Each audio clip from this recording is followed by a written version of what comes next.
Oh, it's lovely. I mean, I get to meet people. This is also my history fix, so I'm interested in history. And it means that you're not sitting around, you're not wasting your time. So you're giving something back. The ship benefits, and I benefit too. I do various things. I guide for school groups. I guide in the evening if the events team need anybody to guide. I also help out with workshops for school groups, so it's fairly varied.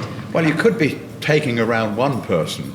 You could be taking around 25 children if the teacher so wishes you to do that.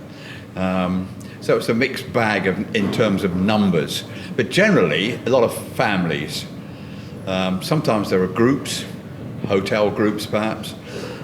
So you're never quite sure what to expect each day.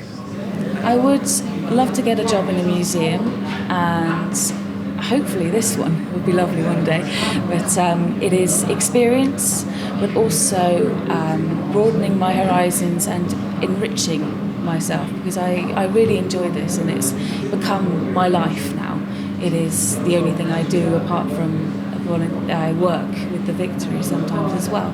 But it is now something that I look to the future with. It gives a fixed point in your week, because I'm retired, as most of them are.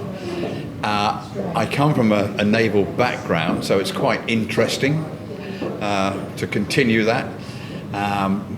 Socialising as well with people, which you wouldn't get if you didn't come here. You meet people. I quite like meeting new people. You meet people when you're going around the ship. And also it gets you out of your little rut. If I wasn't coming here every Tuesday, what would I be doing? On a day like this, a miserable day, probably sitting at home gawping at the television or reading a book.